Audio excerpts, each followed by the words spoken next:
అందరికీ నమస్కారం. నేను స్వరూపపట్లపల్లి. Welcome to I dream.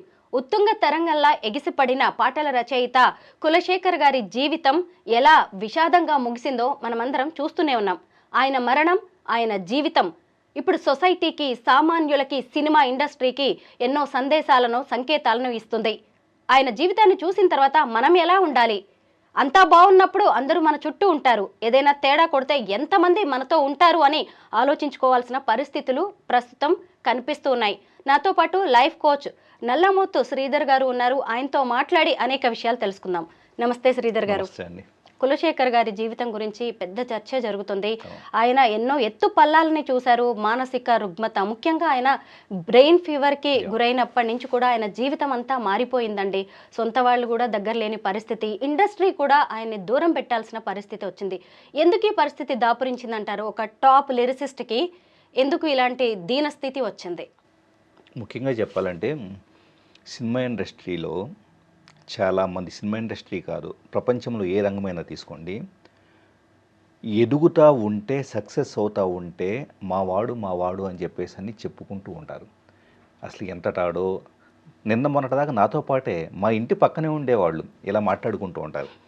So అంటే పీపుల్ ఏంటంటే వీళ్ళు సక్సెస్ సాధించలేదు కదా, సక్సెస్ అయిన వాళ్ళనేమో వాళ్ళ యొక్క ఇది ఐడెంటిఫై చేసుకోవడానికి ట్రై చేస్తారు. యాక్చువల్లీ నేను చాలామంది సినిమా జర్నలిస్ట్గా ఉండేవాడిని. So super hit film magazine అలాగా నేను ఎంతోమంది సినిమా వాళ్ళ జీవితాన్ని దగ్గర నుంచి చూస్తున్నాను.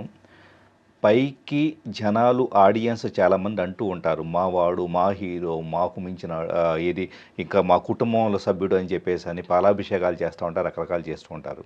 హీరోలైనా కానీ, గీత రచయితలైనా కానీ, మ్యూజిక్ డైరెక్టర్స్ అయినా కానీ, ఆర్టిస్ట్ అయినా కానీ, ఎవరైనా కూడా వాళ్ళు సక్సెస్లో ఉన్నంత కాలం మాత్రమే, స్క్రీన్పై కనపడినంత కాలం మాత్రమే, ఏదొక సినిమాలో వేషం ఉన్నంత కాలం మాత్రమే జనాలకు గుర్తుంటారు.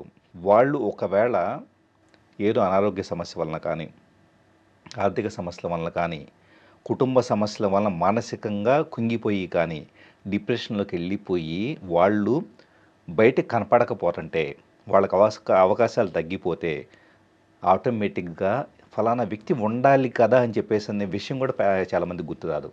స్క్రీన్ మీద కనపడ్డప్పుడు ఇతను కాదు అనేవాళ్ళు కాస్త, లేకపోతే గీత రచయిత కులశేఖర్ అని చెప్పేసి అని పేరు చూసి ఎంత బాగా రాస్తా అని చెప్పేసి అని అనుకునే వాళ్ళు కాస్త ఆ తర్వాత ఆ వ్యక్తి అనే వ్యక్తి ఎక్కడున్నాడో, ఏం చేస్తున్నాడో కూడా తెలియదు. ఎప్పుడో సంథింగ్ ఇలాగా శతకోపం దొంగిలించారు ఇలాంటిది ఏదో ఎక్కడో ఎవరో చెబుతారు, అది నిజమో కాదో కూడా ఆలోచించరు.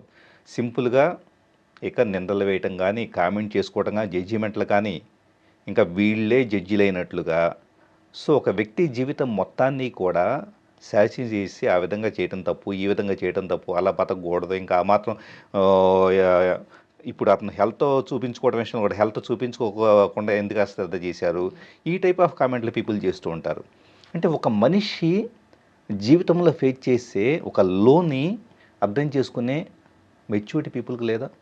వాస్తవంగా ఈరోజు ఒడ్డున కూర్చొని రాళ్ళేసి కబుర్లు చెప్పే చాలామంది మీ జీవితాల్లో ఒక సమస్య వస్తే కుంగిపోతారు. కనీసం కోలుకోలేకుండా కొన్ని సందర్భాలు ఏంటంటే అది ఇంకాస్త ఇదే వేసి ఎన్నో రకాల జబ్బులు వచ్చేసి ఇంకా మనిషి వెనక తిరిగి చూసుకోలేని పరిస్థితి ఏర్పడుతూ ఉంటుంది.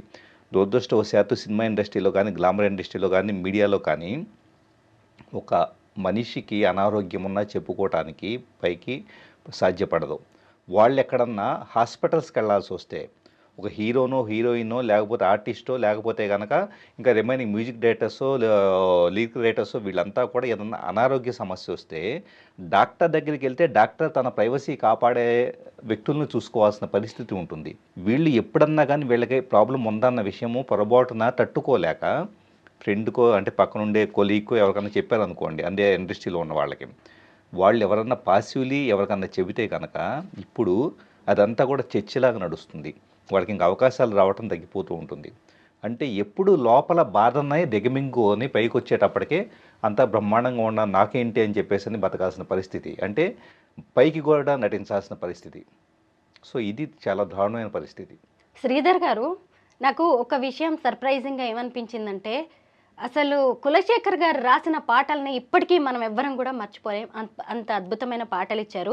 ఆయన చనిపోయిన తర్వాత ఆయన పాటలు పెట్టుకొని రీల్స్ చేసుకుని వాటిని కూడా వాళ్ళకి అనుకూలంగా మార్చుకొని డబ్బులు చేసుకుంటున్నారండి. అంటే ఒక వ్యక్తి మరణాన్ని కూడా డబ్బులు చేసుకోవడానికి వాడుకుంటున్నారు. అది ఇప్పుడు మనం ఆశ్చర్యపడాల్సిన విషయం. ముఖ్యంగా ఇంకొకటి, ఒక వ్యక్తి చనిపోతే, ఓ సెలబ్రిటీ చనిపోతే, ఓ పెద్ద మనిషి చనిపోతే రిప్, అలాగే సంతాపం, అసురు నివాళి ఘటించి అక్కడికి వదిలేయడమేనా? ఇక మన బాధ్యత ఏం లేదంటారా? వాస్తవంగా వాళ్ళు బతుకున్నప్పుడు ఏం చేశారంటే, ఎవరేం చేశారు?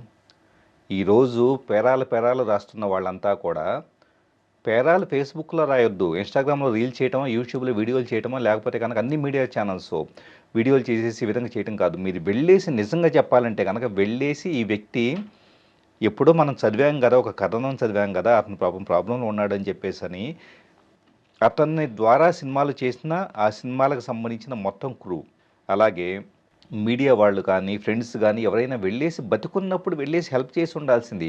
నలుగురు కూర్చొని అతను డిప్రెషన్లో ఉన్నాడంటే కనుక కూర్చొని 4 కబుర్లు చెప్పేసి అతన్ని డిప్రెషన్ నుండి బయటకు తీసుకురావాల్సింది. ఈరోజు దిక్కు మొక్కు లేకుండా బతుకుతున్నారు చాలామంది సెలబ్రిటీసు.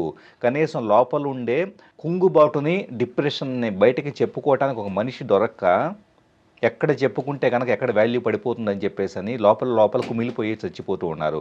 చాలామంది సినిమా వాళ్ళ పరిస్థితి ఇది. యాక్చువల్లీ చాలామందికి తెలియదు. నాకు తెలిసి ఒక పెద్ద హీరో, చాలా పెద్ద హీరో తెలుగు ఇండస్ట్రీలో ఒక అర్ధరాత్రి 12 గంటలకి అతన్ని ఆరాధించి ఇంకో చిన్న హీరో కాల్ చేశాడు. కాల్ చేసి కొద్దిగా డల్గా ఉంది, సో ఒక్కసారి నాతో వస్తావని చెప్పేసి అని ఇద్దరు వెళ్ళేసి హుస్సేన్ సాగర్ దగ్గర ట్యాంక్ బండ్ దగ్గర పక్కన కూర్చొని ఒక అరగంట సేపు కూర్చొని వచ్చున్నారు. సో ఇది నాకు ఇండస్ట్రీలో ఆ హీరోకి చాలా దగ్గరగా ఉండే వాళ్ళ ద్వారా తెలిసిన విషయం. అంటే అదే హీరో గురించి నాకు పెద్ద పెద్ద కథనాలు కావచ్చు, ఫ్యాన్స్ కానీ వీళ్ళంతా ఇచ్చేసేటప్పుడల్లా నాకు అనిపిస్తుంటుంది, మీరు అభిమానిస్తున్నారు okay, at the same time ఆ హీరోకు ఉండే బాధల గురించి కానీ కష్టాల గురించి కానీ అతను కూడా మనిషి అని కానీ ఇదేం పట్టవా? కుటుంబం గురించి కామెంట్ చేస్తారు, లేకపోతే కనుక అతని ప్రవర్తన గురించి కామెంట్ చేస్తారు, అతనే కాదు ఎవరైనా కానీ కుటుంబం కావచ్చు, హీరోలు అంటే కనుక ఏదో వీళ్ళలో పెంపుడు జంతువులాగా ఫీల్ అవుతూ ఉంటారు చాలామంది. సో సోషల్ మీడియాలో మీకు టైంపాస్ కావడానికి లేదా మీకు ఎంటర్టైన్మెంట్ కావడం కోసం కొన్ని వీడియోలకి వీటన్నిటికీ సెలబ్రిటీలు పనికొస్తున్నారు. కానీ వాళ్ళు కూడా మనుషులు అన్న విషయం గుర్తుపెట్టుకొని కామన్ సొసైటీ ఎప్పుడు కూడా ఈ డిస్క్రిమినేషన్ అనే దాన్ని గమనించాలి స్వరూప్ గారు. ఎప్పుడు కూడా కొంతమందిని కేవలం ఇమేజ్ పరంగా గొప్పగా ఫీల్ అవ్వటము, వాళ్ళ గురించి గొప్పగా మాట్లాడుకుంటూ అట్ ద సేమ్ టైం వాళ్ళు ఏదైనా మిస్టేక్ చేస్తే కనుక విపరీతంగా విమర్శించేసేయటం, అదేమంటే కనుక మేము వాళ్ళని ఓన్ చేసుకున్నాం కాబట్టి విమర్శిస్తున్నాం అంటాము. సో నిజంగా చాలామంది సెలబ్రిటీస్ కుంగిపోతున్నారు. అది వాళ్ళ జీవితాల్లోకి దగ్గరికి వెళ్ళి చూస్తే అర్థమవుతుంది. ఇమేజ్ చట్రంలో కూరుకుపోయి మరీ వీళ్ళు ఇలాగా కుంగిపోతున్నారేమో. 100%. ఎందుకంటే ఇమేజ్ అనేది ఒకటే ఏంటంటే వీళ్ళు ఇట్లానే నడవాలి, వీళ్ళు ఇట్లానే స్టైల్గా ఉండాలి. చాలామందికి హీరోలు మీరు చూడండి, యాక్చువల్లీ కొంతమంది ధైర్యం చేసేసి ఒకవేళ బాల్డ్ హెడ్ వచ్చిందనుకోండి, కనీసం దాన్ని యాక్సెప్ట్ చేసి ఇట్స్ ఓకే అని చెప్పేసి వదిలేసే వాళ్ళు కూడా కొంతమందే ఉంటారు. చాలామంది హీరోలు, పెద్ద పెద్ద హీరోలు కూడా ఫ్యాన్స్ యాక్సెప్ట్ చేస్తారో లేదో అని చెప్పేసి. ఇప్పుడు రజనీకాంత్ ఉన్నారు, చాలా ఓపెన్గా ఇట్స్ ఓకే, ఏంటి it's a natural phase of life, ఏంటి బాల్డ్ హెడ్ వస్తే ఎవరికి రాదా, ప్రపంచవ్యాప్తంగా రాదా అని చెప్పేసి తను చాలా ఓపెన్గా ఉంటారు. కానీ చాలామంది హీరోస్ వచ్చేటప్పటికి అది కూడా యాక్సెప్ట్ చేయలేని పరిస్థితి. అజిత్ ఏమో గ్రే హెయిర్, ఏంటి తప్పేంటి, మనిషి కాదా వీళ్ళు ఎక్కడి నుంచి దిగొచ్చారా? సో ఫ్యాన్స్ ఏమో ఆ ఎక్స్పెక్టేషన్స్ పెట్టుకుంటారు, మా హీరో ఎప్పుడు అందంగా ఉండాలి, 6 ప్యాక్స్ కలిగి ఉండాలి, అలా ఉండాలి ఎలా ఉండాలి అని చెప్పేసి వాళ్ళకి తగ్గట్టుగా వీళ్ళు ఏంటంటే మెయింటైన్ చేయక తప్పదు. సో ఒక రకంగా చెప్పాలంటే ఒక హీరోని అభిమానిస్తున్నాం అనే పేరు మీద ఒక మనిషి వ్యక్తి స్వేచ్ఛనే మనం హరిస్తున్నాం అనే విషయం గుర్తుపెట్టుకోవాలి. శ్రీధర్ గారు, ఇప్పుడు మనం కులశేఖర్ గారి కుటుంబం గురించి ఖచ్చితంగా మాట్లాడుకోవాలి. ఆయన భార్య పిల్లలు ఏమయ్యారు, ఎలా ఉన్నారు, ఇప్పుడు వారి పరిస్థితి ఏంటి అని ఎవరు ఆలోచించట్లేదండి. ఇంకా చెప్పాలంటే ఆయన గురించి ఏం రాస్తున్నారు, ఆయన కుటుంబం కూడా వెలివేసింది, తమ సొంత వాళ్లే వదిలేశారు ఆయన్ని అని మాట్లాడుతున్నారే తప్ప ఇప్పటికైనా ఆయన భార్య పిల్లలు ఎలా ఉన్నారు, ఎంత కష్టపడుతున్నారు, ఈయన మానసిక రుగ్మత కారణంగా ఎవరికి అందుబాటులో లేక ఎవరు చెప్పింది వినక ఆయన తన దారిలో తాను తిరుగుతున్నప్పుడు ఆ కుటుంబం ఏమైపోయిందని ఈ రోజు ముందుకు కూడా ఎవరు ఆలోచించట్లేదు, వారికి ఎలా సాయం చేద్దామనే యాంగిల్లో కూడా ఎవరూ మాట్లాడట్లేదు. దీన్ని ఎలా చూడాలి? ఆ కుటుంబానికి ఇప్పుడైనా ఇండస్ట్రీ కానీ మిగతా సెలబ్రిటీస్ కానీ ఎలా సహకారంగా నిలవాలంటారు? ఇప్పుడు ఇండస్ట్రీలో చాలా సంఘాలు ఉంటాయండి. నిజంగా చెప్పాలంటే కనుక ఈ సంఘాల వాళ్ళు ప్లస్ ఇండస్ట్రీ పెద్దలు వచ్చేటప్పటికి ఖచ్చితంగా ఇలాంటి సందర్భాలు ముందుకు రావాలి. ఎందుకంటే సినిమా ఆడినప్పుడు దాని ద్వారా వచ్చే డబ్బుల్లో ఇంకా బ్రహ్మాండంగా సినిమా సక్సెస్ అయింది. వందల కోట్ల కలెక్షన్స్, ఈ వందల కోట్లన్నీ ఎక్కడికి వెళ్తున్నాయండి? ఏ సినిమా చూసినా వందల కోట్లు అంటారు, వేల కోట్లు అంటారు. ఇన్ని వేల కోట్లలో కనీసం ఒక మీ ఇండస్ట్రీకి సంబంధించి మిమ్మల్ని నిలబెట్టడానికి, మిమ్మల్ని ఒక హీరోగాను హీరోయిన్ గాను సినిమాని చాలా గొప్పగా ప్రొజెక్ట్ చేయడం కోసం అందమైన మాటలు రాసి, చాలా ఫీలింగ్ క్రియేట్ చేసే మాటలు రాసి చేసే వ్యక్తి చనిపోతే అట్లీస్ట్ కోటి కాదు, ఒక 5 లక్షలన్న కుటుంబానికి ఇవ్వండి. ఎక్కడికి వెళ్తున్నాయి ఈ వందల కోట్లు? ఈ వందల కోట్లను హీరోలు అంటున్నారు కానీ అట్లీస్ట్ ఇలాంటి వాళ్ళ కోసం హీరోలంతా కలిసి కానీ బాగా సంపాదిస్తున్న వాళ్ళంతా కలిసి ఇండస్ట్రీలో కొంత అమౌంట్ పెట్టండి. ఖచ్చితంగా మీనింగ్ఫుల్ సొల్యూషన్ కావాలి. లేకపోతే ఏమవుతుందంటే కనుక హీరోలు డైరెక్టర్లు బాగా క్రేజ్ ఉన్న వాళ్ళు వీళ్ళు మాత్రమే బాగుంటారు ఆర్థికంగా. కానీ ఇలాగా మిగతా వాళ్ళంతా కూడా డిప్రెషన్లోనో ఏదో చిన్న ఆర్థిక సమస్య వస్తే కనుక, ఇప్పుడు ఆయనైనా చూడండి, ఒక సినిమా తీశారు. ఆ సినిమా తీసినప్పుడు అది పూర్తిగా నష్టం రావటం, అక్కడి నుంచి ఆయన కుంగుబాటులోకి వెళ్ళడం జరిగింది. సో అలాంటి సందర్భాల్లో ఎవరొకళ్ళు వచ్చేసి లేదు ఓకే నేను నీకున్నాను, సరే ఈ ₹1,00,000 ప్రస్తుతానికి కట్టి పెట్టుకో అని చెప్పేసి ఒక్కళ్ళు ఇండస్ట్రీలో సపోర్ట్ చేస్తారా? అలా చేయాలి. అలాంటి type of environment, healthy environment ఉంటే ఖచ్చితంగా కూడా సినిమా ఇండస్ట్రీ బాగుంటుంది. నాట్ ఓన్లీ సినిమా ఇండస్ట్రీ, అలాంటి వ్యవస్థ అనేది మనుషుల్లో హ్యూమానిటీ గ్రౌండ్స్ అనేది ఉండాలి. 2000లో అసలు టాలీవుడ్ని ఊపేసిన దర్శకులు కావచ్చు, లిరిసిస్టులు, మ్యూజిక్ డైరెక్టర్స్ ఇప్పుడు కనిపించకుండా పోయారండి. ఒక రకంగా చెప్పాలంటే అదృశ్యమయ్యారు. ఏమయ్యారు? అంత మంచి హిట్స్ ఇచ్చి, అంత మెసేజ్ ఓరియంటెడ్ సినిమాలు తీసి, ఆ తరానికి తగినట్టుగా మనకేం కావాలో అందించిన ఈ సినిమా కళాకారులంతా ఏమైపోయారు? ఇది నిజంగా, ఎందుకంటే అందులో కులశేఖర్ కూడా ఉన్నారు, కానీ మనం ఎప్పుడూ ఆలోచించలేదండి దాని గురించి. ఏం జరుగుతుందంటారు? అంటే జనరేషన్ గ్యాప్ వచ్చిందా సినిమా ఇండస్ట్రీలో కూడా? వాళ్ళు తీసిన సినిమాలని మళ్ళీ మనం యాక్సెప్ట్ చేయలేకపోయామా? కొత్త తరం వేర్వేరుగా కోరుకుంటోంది అంటారా? యాక్చువల్లీ 2000 సంవత్సరానికి ముందు ఇండస్ట్రీ ఒకలాగా ఉండేది. ఎప్పుడైతే చిత్రము, జయము ఈ సినిమాలన్నీ వచ్చినాయి, ఆర్పి పట్నాయక్ గారి కావచ్చు, అందరూ ఇవన్నీ వచ్చినాయో, సో ఇవంతా కూడా తేజ మూవీసు. తేజ ఆల్మోస్ట్ చెప్పాలంటే కనుక ఇండస్ట్రీ ట్రెండ్ని కొత్తగా మార్చినట్లుగా మనం చెప్పుకోవచ్చు. సో ఆ 2000 నుంచి 2002, 3 వరకు సింహాద్రి ఈ టైప్ ఆఫ్ సినిమాలు వచ్చేంత వరకు ఇండస్ట్రీ ఆ 3 ఇయర్స్ పాటు, 3-4 ఇయర్స్ పాటు ఒక రకంగా ఉండేది. ఆ తర్వాత ఇండస్ట్రీ పార్ట్ మొత్తం చేంజ్ అయిపోయింది. యాక్చువల్ చెప్పాలంటే కనుక ఇన్నోవేషన్ దగ్గర నుంచి మీరు గమనిస్తే అప్పటి నుంచి వచ్చిన సినిమాల్లో ఇన్నోవేషన్ దగ్గర నుంచి అవన్నీ ఇన్నోవేటివ్ మూవీస్. యాక్చువల్లీ చెప్పాలంటే పెద్ద హీరో ఉండాల్సిన పని లేదు. ఉదయ్ కిరణ్ లాంటి వాళ్ళు హీరోలు ఉండేవాళ్ళు. సో ఏ ఇది లేకుండా జస్ట్ మ్యూజిక్ మీదో లేకపోతే కనుక సబ్జెక్ట్ మీద వెళ్ళిపోయినాయి ఆ సినిమాలన్నీ. సో అలాంటి సినిమాలు ఆ తర్వాత కాలంలో మెల్లగా ఏమైపోయినాయి అంటే హీరో సెంట్రిక్గా, హీరో బ్రహ్మాండంగా ఆకాశంలోంచి దిగొస్తాడనే టైప్లో మళ్ళీ సేమ్ ప్యాటర్న్లోకి రావడం జరిగింది. అప్పుడప్పుడు కొన్ని మూవీస్ దాన్ని బాక్స్ని బ్రేక్ చేసేసి రావడం తప్పించేసి, అందువలన ఏమవుతుందంటే ఇన్నోవేషన్కి ఇంకొకటి ఏంటంటే మ్యూజిక్ పరంగా కానీ వీటన్నిటి పరంగా పీపుల్ టేస్ట్ మారిపోయింది.